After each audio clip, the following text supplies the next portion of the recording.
तो चलो यारो, तो गाइज आज हम लोग पढ़ेंगे सीएमए फाइनल के अंदर आपका नया topic that is your cyber security law. Sir बहुत ही प्यारा टॉपिक है, बहुत ही इजी चैप्टर है और अगर आप देख रहे होगे तो मैं आपके कंटिन्यूस बेसिस पे रिवीजन लेक्चर डाल रहा हूँ और जितना पॉसिबल है उतने कम समय में आपको टॉपिक रिवाइज करके दे रहा हूँ। वो भी देखो यार, इंग्लिश में पढ़ा सकता हूँ मैं, कोई प्रॉब्लम नहीं है। इंग्लिश में बात है लेकिन हिंदी में जज्बात है, तो बेटा अपने अपने जज्बात के साथ में पेपर भी लिखना पड़ता है। ठीक है, तो जो भी मैं आपको पढ़ा रहा हूँ ना, मेक श्योर आप इन सारी चीज़ों को एक बार अपने मॉड्यूल से गो थ्रू कर लेना, बिकॉज मैंने सारी चीज़ें कवर की है। आपका भाई आया है तो करा के जाएगा, लेकिन सबसे इंपॉर्टेंट है इसके बाद में मॉड्यूल से जरूर पढ़ना और पास्ट ईयर के क्वेश्चन एक बार गो थ्रू कर लेना। You will be in the position to solve each and every single question. तो आज हम लोग शुरू करेंगे गाइस, कौन सा? आपका सीएमए फाइनल का साइबर सिक्योरिटी वाला टॉपिक। सुनो, मान के चलो गाइस, आप हो ये, सर मैं तो लड़का हूँ, अरे यार समझना उसके जगह पे तू है। तो बेटा तुम लोग रात को सोए हुए थे और आप लोगों ने देखा कि आपका जो फोन है उसका लाइट ऑटोमेटिकली ऑटो ऑन हो गया। आपने बोला माइट भी कोई टेक्निकल ग्लिच होगा और आप बोले लिव इट, और आपने इसको छोड़ दिया, आपने इसको बंद नहीं किया और आपको पता ही नहीं चला। कोई तो दूर जहान में बैठकर आपका क्या कर रहा था गाइस, वीडियो देख रहा था, आपको वो स्टॉक कर रहा था ऑनलाइन। ये क्या हो गया बेटा? ये एक अटैक हो गया। अटैक का मतलब सिर्फ वही अटैक नहीं होता है जो बॉम्ब से किया जाता है। आज के डेट में अटैक क्या आ जाता है गाइस, एक सादा मेल आ जाना, वायरस आ जाना, या साइबर स्टॉकिंग जो अभी हम लोगों ने बात किया, ये भी एक तरीके का अटैक है। मतलब सर, साइबर सिक्योरिटी क्या होता है? साइबर सिक्योरिटी हमें प्रोटेक्ट करता है किस चीज़ से? हाँ, किसको प्रोटेक्ट करता है? हमारे कंप्यूटर को, हमारे नेटवर्क को, हमारे प्रोग्राम्स को, हमारे डेटा को किस चीज़ से प्रोटेक्ट करता है गाइस? ये प्रोटेक्ट करता है from digital attack attack and unauthorised. मतलब इन शॉर्ट अगर मैं आप लोगों को बोलूँ, इट इन्वॉल्व टेक्नोलॉजी। आज के डेट में इसके अंदर टेक्नोलॉजी इन्वॉल्व है, प्रोसेस एंड द प्रैक्टिस। इसके अंदर क्या क्या इन्वॉल्व है? Technology, process and practice. बोलो, it involve technology, process and practice, जो हमें क्या करता है? To safeguard the digital data system and जो भी ब्रीच हो रहा है, थेफ्ट हो रहा है या मिसयूज हो रहा है, इसको रोकता है। गाइस बताओ, क्या आपको बेसिक साइबर सिक्योरिटी का मतलब समझ में आया या नहीं आया? अरे ऐसा नो, बोलो कुछ तो बोलो। चलो बढ़िया। तो सर क्या क्या तरीके के ऑफेंस होते हैं साइबर लॉ के अंदर, किस तरीके से ऑफेंस होते हैं? बेटा ये एग्जाम का क्वेश्चन है साइबर सिक्योरिटी के अंदर। तो सबसे पहला आता है tampering with the computer sources and document. अगर आप देखो फॉर एग्जांपल, आपने मुझे मैं आपका टीम व्यूअर दिया, तो बेटा मैं टीम व्यूअर का सहारा लेकर मेरे को काम करना था, लेकिन मैं आपके फाइल को डिलीट कर दिया हूँ। बेटा ये भी क्या एक साइबर अटैक है? हाँ, ये भी साइबर अटैक है। तो डिलीटिंग करना, अल्टर करना है सोर्स ऑफ कोड, वो भी इंटेंशनली, ये गलत है, क्राइम है। हैकिंग करना, सर हैकिंग करना मतलब अनऑथोराइज एक्सेस ले लेना किसी के फोन का, या डैमेज करना डेटा। अगर तुमने देखा होगा तो इंस्टाग्राम पे एक रील आती है जहाँ पर लड़की लड़के को दगा देती है। जरूरी नहीं यार, लड़का लड़का भी काफी बार दे देता है ना, चीट करता है। लेकिन आपको लगता है कि आपकी वाली अगर आपको चीट कर रही है तो ये वाला एप्लीकेशन ओपन करो, वहां पे उसका मोबाइल नंबर डालो और उसके बाद में वो किस किस से बात करती है आपको पता चल जाएगा। बेटा ये तुम क्या कर रहे हो? अनऑथोराइज एक्सेस, उसके परमिशन के बिना, उसके प्राइवेसी में आप इंटरफेयर करने की कोशिश कर रहे हो। This is also a crime. दूसरा, पब्लिशिंग ऑफेंस कंटेंट। मतलब क्या होता है? फॉर एग्जाम्पल, आपने किसी को पोर्नोग्राफी भेज दिया है। मैं आपको बता रहा हूँ, थोड़ा सोच समझ के चीज़ों को भेजा करो। सी वेरी सिंपल, अगर आपने किसी को मैसेज किया और मैसेज में आपने मिडल फिंगर भी भेज दी, मैं मिडल फिंगर नहीं बता रहा हूँ, नहीं तो मेरे पे केस फाइल कर दोगे। अगर साइड वाली फिंगर बता रहा हूँ जानबूझ के, अगर मिडल फिंगर भी भेज दी, सामने वाला another person can drag you into the court of law. समझ में आ रहा है? नेक्स्ट पॉइंट आता है protect the system breach. Breach मतलब क्या?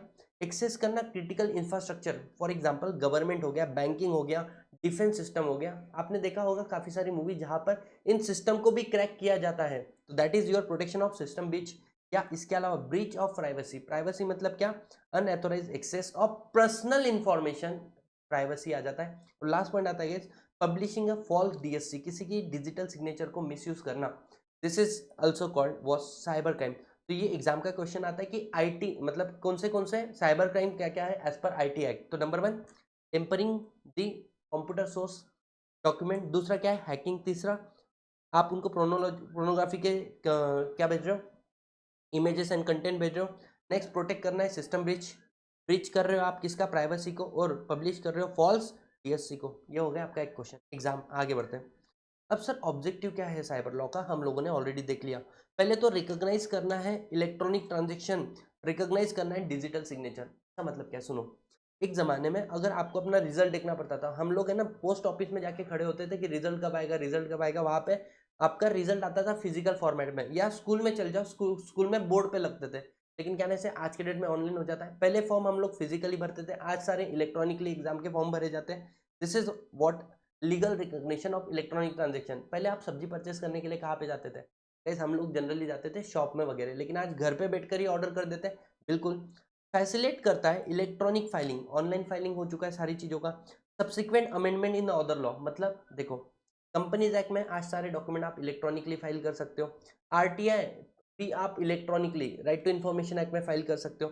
तो अदर एक्ट में भी अमेंडमेंट हुआ है। पहले क्या होता था, हमें फिजिकल प्रूफ होना चाहिए होता था, एविडेंस चाहिए होता है किसी ने किसके साथ में गलत किया। अब देखना बीच में शमी का केस आया था इंडियन क्रिकेटर का, उसमें उसके वाइफ ने क्या किया था, जो व्हाट्सअप है, व्हाट्सअप के सारे प्रिंट आउट निकाले थे, उसने बताया देखो ये बंदा गलत कर रहा है बोले मेरे साथ में। समझ में आ रहा है? इस्टेब्लिश किया हमने सर्टिफाइंग अथॉरिटी और appellate tribunal, certifying appellate tribunal, और उसके बाद में पेनल्टी लगा के रखा अगर आपने साइबर ब्रीच किया तो।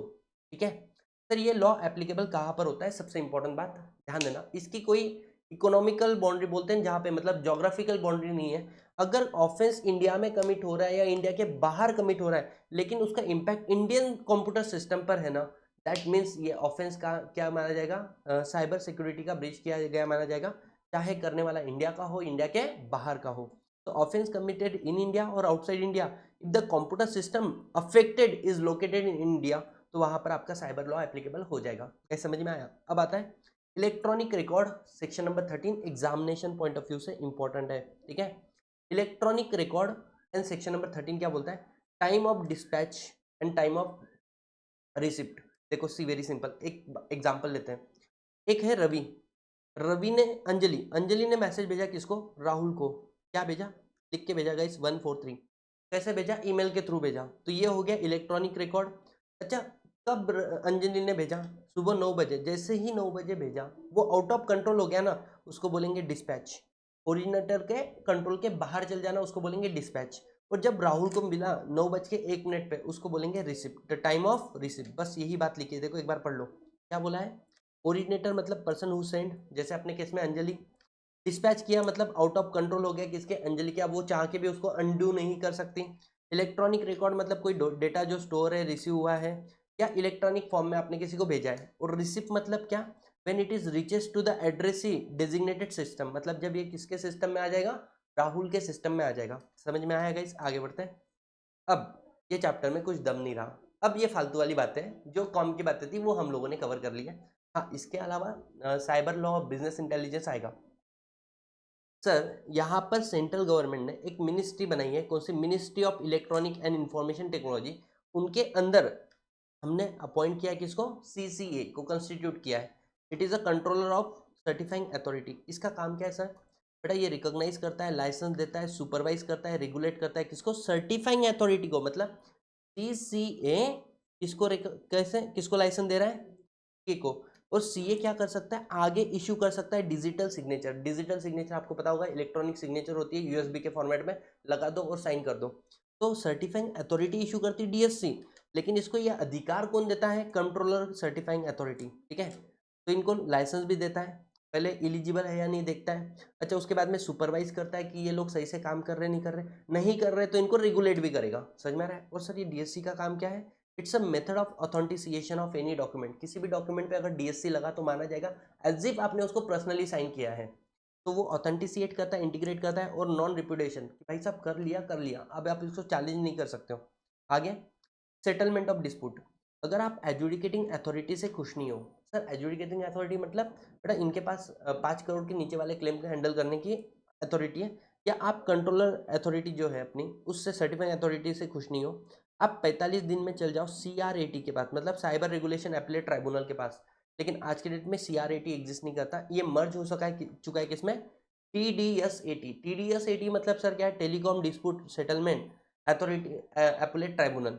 और सर मैं इसके डिसीजन से भी खुश नहीं हूँ, तो आप चले जाओ हाई कोर्ट के पास। कितने दिन के अंदर गए? आपको हाई कोर्ट के पास जाना है विद इन 60 डेज। तो ये याद रखना है, एग्जाम का पॉइंट ऑफ व्यू से इंपॉर्टेंट है। एग्जाम क्वेश्चन में इसको लिख देता हूँ, 45 डेज एंड 60 डेज। ऐसे समझ में आया? आगे बढ़ते हैं सर।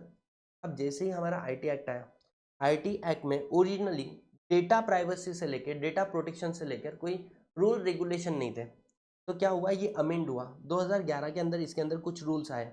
ठीक है। तो सबसे पहले याद करते हैं कि what is sensitive personal data. आपका जो पर्सनल डेटा है, फॉर एग्जांपल आपके पासवर्ड, आपका डेबिट कार्ड क्रेडिट कार्ड का डिटेल्स, आपके बायोमेट्रिक्स, फॉर एग्जांपल किसी के पास आपके बायोमेट्रिक्स है, से फॉर लेट्स एग्जांपल आपके क्लासेस वालों के पास किसी का मर्डर कर दिया, आपके बायोमेट्रिक्स की डिटेल्स वहां पे भेज दिए, नेक्स्ट डे पुलिस आ रही है आपको पकड़ के लेके जा रही है, क्यों? क्योंकि आपके बायोमेट्रिक्स वहां पे दिख कर आ रहे हैं गन के ऊपर, तो मतलब बायोमेट्रिक शेयर कर देना।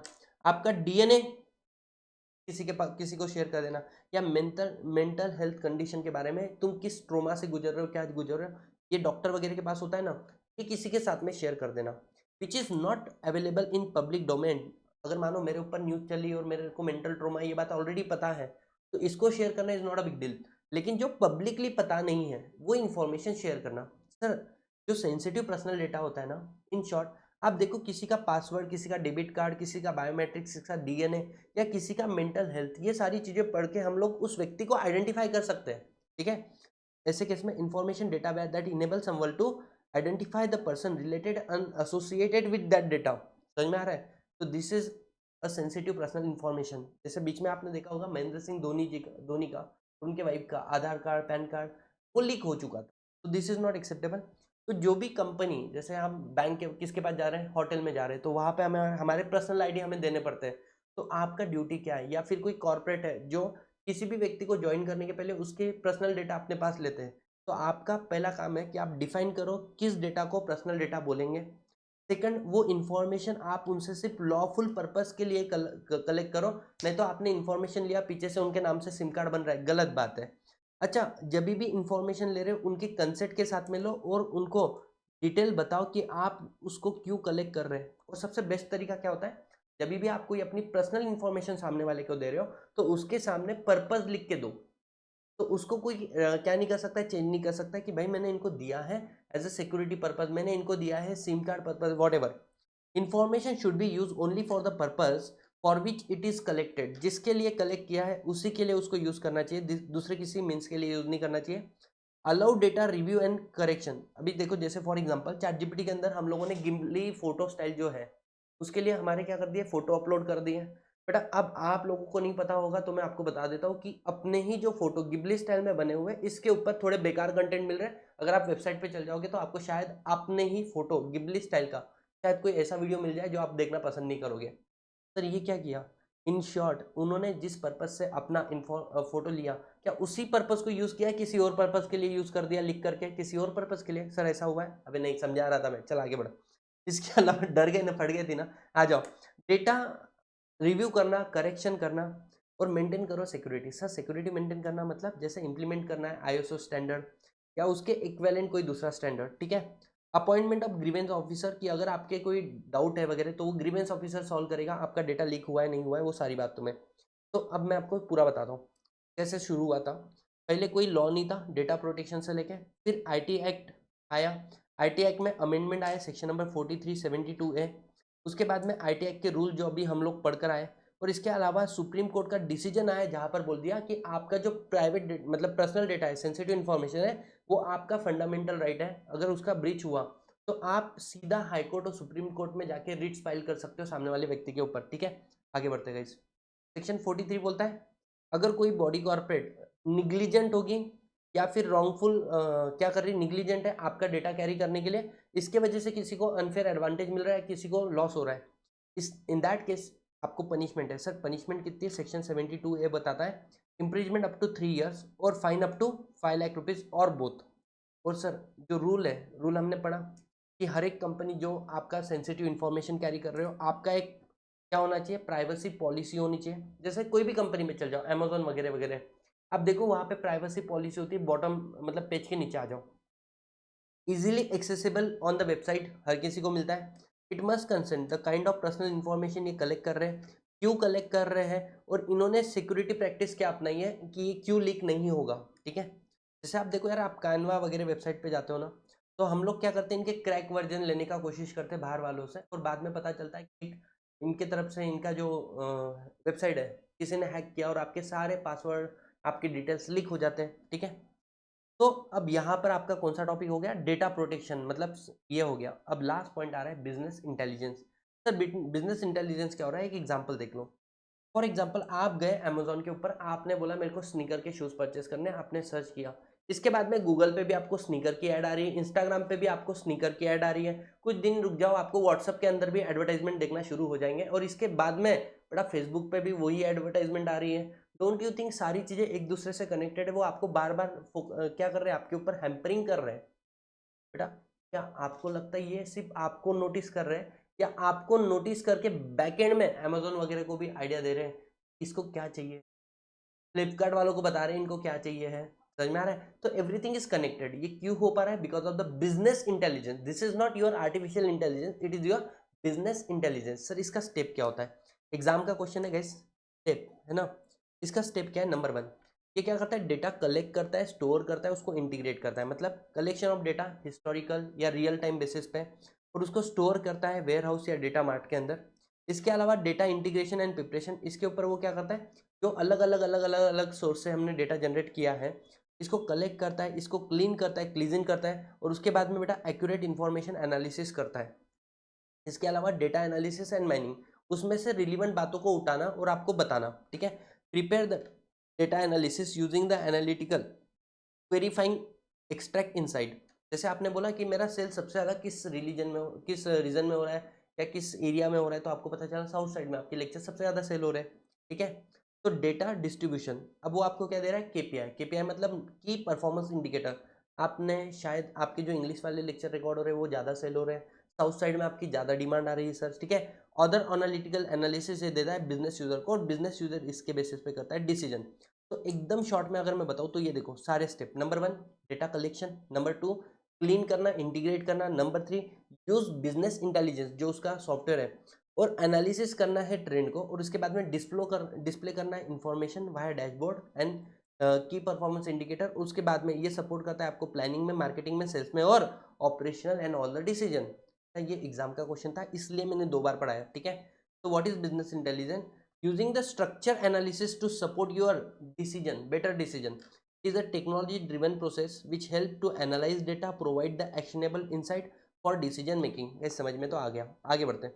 इसके बेनिफिट क्या है? बेटा बेनिफिट तो आप लोग बहुत आराम से खुद ही कर लो, ठीक है। कि ये आपका स्पीड अप करता है, इंप्रूव करता है डिसीजन मेकिंग, क्योंकि आपके पास सटीक डेटा आ गया। दूसरा, ऑप्टिमाइज इंटरनल बिजनेस प्रोसेस, इसके बाद में इंक्रीज करेगा आपकी इफिशियंसी को। बिजनेस के एक्चुअली प्रॉब्लम क्या फेस हो रहे हैं, किस एरिया में आपके लेक्चर सेल नहीं हो रहे, वहाँ के लोगों का क्या माइंडसेट है, शायद वहाँ पे कोई दूसरा कॉम्पिटिटर है। व्हाट द बिजनेस प्रॉब्लम्स है। इसके बाद में आइडेंटिफाई इमर्जिंग बिजनेस ट्रेंड, कौन से इनोवेशन अभी चल रहे हैं, क्या चल रहा है। Drive the higher sale and the new revenues. उसके बाद में develop the stronger business strategy and gain the competitive edge. आप अपने कॉम्पिटिटर के आगे अगर रहना चाहते हो, आपको बिजनेस इंटेलिजेंस को यूज करना पड़ेगा rather than just artificial intelligence. आगे बढ़ते हैं। टाइप्स ऑफ बीआई, फालतू वाला क्वेश्चन एकदम। जैसे एडॉक बीआई, अब देखो टेम्पररी बेसिस पे मैंने कोई क्वेरी रन की है, तो मुझे ये बात बताओ कि मेरा सेल 12 महीने में किस महीने में ज़्यादा होता है, तो वहां से मेरे को मेरे क्वेश्चन का आंसर मिला है टेम्पररी बेसिस पे। That is your ad hoc BI, मतलब आपकी रिक्वायरमेंट के हिसाब से हमने बिजनेस इंटेलिजेंस को बना के आपको दे दिया। आगे गए ऑनलाइन एनालिसिस प्रोसेसिंग, मतलब क्या? ओलैप बोलते हैं इसको। जो मल्टीपल डायमेंशन पे एट अ टाइम काम करते हैं, कि वो आपके 10 प्रॉब्लम को, जैसे एक बार वो कहानी है ना यार, बीरबल को, एक व्यक्ति था, बोलता है यार आप बीरबल को इतना मान सम्मान देते हो, हमें क्यों नहीं देते हो? तो बोलते तुम एक काम कर, उसको एक क्वेश्चन पूछते हैं, वो क्वेश्चन का आंसर लेके आता है, फिर उसको दूसरा क्वेश्चन पूछते हैं, दूसरे क्वेश्चन का आंसर लेके आता है, तीसरा क्वेश्चन पूछते हैं, तीसरे क्वेश्चन का आंसर लेके आता है। बीरबल को सेम क्वेश्चन पूछते हैं। तब पहली बार जब उसको क्वेश्चन पूछा, अपकमिंग सारे क्वेश्चन का आंसर एक साथ में लेके आया था। उसको बोलते गए ऑनलाइन एनालिटिक्स प्रोसेसिंग, मतलब मल्टीपल डायमेंशन पे आपको सिंगल जगह पे इंफॉर्मेशन अवेलेबल करा के देना। मोबाइल बीआई, मतलब आजकल मोबाइल के अंदर भी बिजनेस इंटेलिजेंस एप्लीकेशन यूज कर रहे हैं हम लोग। रियल टाइम बीआई मतलब जो अपडेट होता है ट्रैफिक के बारे में, है ना, तो वो रियल टाइम बीआई है। इसके बारे में ऑपरेशनल बीआई जो आपको हेल्प करता है बिजनेस ऑपरेशन के अंदर, फ्रंट लाइन वर्कमैन को, जैसे कोई व्यक्ति नया नया ज्वाइन किया है, उसको नहीं पता हमारा काम करने का तरीका क्या है, तो ऑपरेशनल बीआई उसको काम करेगा, हेल्प करेगा फ्रंट लाइन वर्कर को। इसके अलावा गाइस ओपन सोर्स बीआई, मतलब जैसे ओपन एआई है, आर्टिफिशियल इंटेलिजेंस, हर कोई यूज कर सकता है, लेकिन आपको उसके एडवांस वर्जन को यूज करना है तो आपको सब्सक्रिप्शन लेना पड़ेगा। तो ये भी वैसे ही है, फ्री और सब्सक्रिप्शन बेस्ड मॉडल होता है। एम्बेडेड बीआई, मतलब जो बीआई है उसका डेटा विजुअलाइजेशन है, put directly into the business application, आपके एप्लीकेशन में ही डाल दिया है, अलग से आपको लेने की जरूरत नहीं है। जैसे आज के डेट में जैसे व्हाट्सएप पे चल जाओ, व्हाट्सएप में आपको एक गोल बटन दिखेगा, अलग अलग कलर का है, वो मेटा बोलते हैं उसको। जैसे उसको क्लिक करोगे वहां से आप अपने सारे क्वेश्चन के आंसर ले सकते हो, ठीक है। कुछ भी बोलो, स्टेटस जनरेट करो, कैप्शन जनरेट करो, फोटो जनरेट करने को बोलो, सब कुछ करता है वो। आगे कोलैबोरेटिव बीआई, मतलब ये हो गया जैसे आज के डेट में व्हाट्सएप फेसबुक लिंक है ना। Combination of the various BI business tools and location BI, जो जोग्राफिकल बेसिस, जैसे मैं आपको बताता हूँ ये हमारे एप्लीकेशन में काम करता है। फॉर एग्जाम्पल मेरा एक एप्लीकेशन है, उस एप्लीकेशन में वो मेरे को बताता है कि आप किसने किसने आपके लेक्चर के मतलब इनसाइड जाके क्वेरी मतलब देखने की कोशिश की, लेकिन उसने परचेस नहीं किया इसलिए वो देख नहीं पाया। मेरे को उसका नाम आ गया, मेरे को उसका नंबर आ गया। अच्छा, कौन से लोकेशन में से वो बिलोंग करता है ये मेरे को पता चल जाएगा। अब किसी ने साइबर क्राइम किया, चाहे वो आपने गवर्नमेंट के अगेंस्ट में किया हो, बिजनेस के अगेंस्ट में, या इंडिविजुअल के अगेंस्ट में, बेटा कैसे, तो उसके कंप्यूटर या नेटवर्क को एज अ टूल्स मतलब सोर्स बोलकर यूज़ किया है, टारगेट यूज़ किया, या फिर प्लेस ऑफ क्रिमिनल एक्टिविटी बोलकर आप किसी और के कंप्यूटर को यूज़ कर रहे हो, तो दैट इज कॉल्ड क्राइम। कौन सा? Cyber crime. बेटा 3 तरीके के साइबर क्राइम है, against the person individual, against the government and against the property. Sir person के अलावा देख लो, हमने सब कुछ पढ़ लिया है। नंबर 1 साइबर स्टॉकिंग, आप किसी के अकाउंट को बार बार स्टॉक कर रहे हो। फॉर एग्जांपल मैं इसका बेस्ट एग्जांपल देता हूँ, आप किसी के फोटो पे जा जाके है ना स्टोरी लगा रहे हैं इंस्टा पे वगैरह, उसके ऊपर बार बार इमोजी क्लिक करके रिएक्ट कर रहे हो, है ना, शायद, और वो आपको नहीं पसंद करते हैं, साइबर स्टॉकिंग बोलते हैं उसको। इन that case they that person can drag you into the court, ठीक है। अगर उसको डर लगने लग गया इंस्टा पे आने के लिए भी। ऑप्शन क्या है, ऑप्शनिटी, जैसे एक मूवी है यार बहुत अच्छी, ऐसे ही फ्रेंड्स बोलकर है, उसमें क्या होता है, एक बंदी होती है जिसकी फ्रेंड फेसबुक की रिक्वेस्ट एक्सेप्ट करते हैं, बाद में पता चलता है उसका कोई फ्रेंड नहीं था, उसकी डेथ हुई थी। तो बाद में कोई भी ऑनलाइन में फेसबुक पे जाना पसंद नहीं कर रहा था। एक मूवी है उसके ऊपर, साइबर स्टॉकिंग के ऊपर। ऑब्सेंसिटी प्रोनोग्राफी मैंने बता दिया आपको। डिफमेशन, किसी का मान हानि कर रहे हो, रेपुटेशन के ऊपर हार्म कर रहे हो। हैकिंग कर रहे हो किसी के अकाउंट का, क्रैकिंग कर रहे हो मतलब आप एक्सेस कर रहे हो किसी के कंप्यूटर सिस्टम का। स्पूपिंग मतलब अकाउंट या मोबाइल हैक करके प्रिटेंड कर रहे हो एज यू आर, मतलब किसी और के मोबाइल से मैं चैट कर रहा हूँ। जैसे आपको कभी होगा आपने किसी की इंस्टा स्टोरी देखी होगी जहाँ पे लिखा होता है ना, प्लीज इस अकाउंट ने अगर आपको पैसे मांगा तो इसको मत देना, ये मेरा डुप्लीकेट अकाउंट खुला है। तो प्रिटेंड करते कि मैं ये हूँ, एक्चुअली वो अकाउंट उनका नहीं होता है। कार्डिंग, आपका डेबिट कार्ड और क्रेडिट कार्ड के डिटेल्स फ्रॉड करना लेकिन आईटी का यूज़ करके, या फिर थ्रेट करना, धमकी देना। जैसे हुआ है कभी ऐसा कि मेरा एक दोस्त है, उसने किसी के साथ में चैट वगैरह किया था, सामने वाले ने वीडियो कॉल कर दिया, इसने उठाया और इसने क्लोज कर दिया, लेकिन इसके फेस के रिएक्शन आ गए, भाई साहब वीडियो बना दिया एक। और वो कैसे बता रहे हैं सामने वाले उसको कि देख तेरे घर वालों को भेज रहा हूँ, आधा लोड हो चुका है, 5,000 रुपये लगेंगे, नहीं भेजूंगा। आप बोलते हो रुक जा 5,000 ले ले, फिर 5,000, फिर 10,000, फिर 15,000, फिर 25,000, लाख रुपए तक दिए मेरे दोस्त ने, ठीक है। आ जाओ, नाम नहीं लेना है।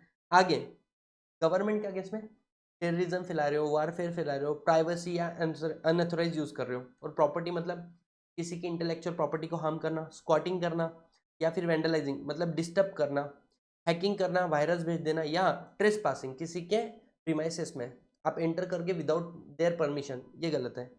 तो साइबर क्राइम के, हाँ ये एग्जाम में क्वेश्चन आता है। आईटी एक्ट में क्या साइबर क्राइम है हमने ऑलरेडी कवर किए थे, स्टार्टिंग में याद करना, ठीक है। ये देखो सबसे पहला ये वाला कराया था मैंने, राइट। इसके अलावा नेक्स्ट पॉइंट आ रहा है गेस तुम्हारा कौन सा?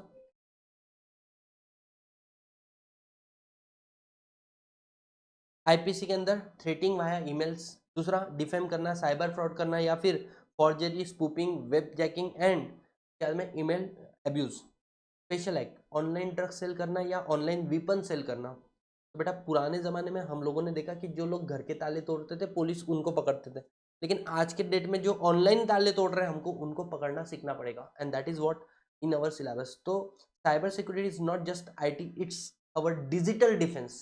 Hope you understand this lecture thoroughly. Make sure यार अगर आपको ये वीडियो अच्छा लगा होगा तो पक्का पक्का वाला कमेंट करना, because your appreciation is our motivation, ठीक है। तो रीजन बिंग, आप लोग अगर शेयर करते हो ना हम लोग आपके सारे कमेंट पढ़ते हैं। And what you want, next chapter कौन सा होना चाहिए ये भी कमेंट में लिख के जरूर बता देना।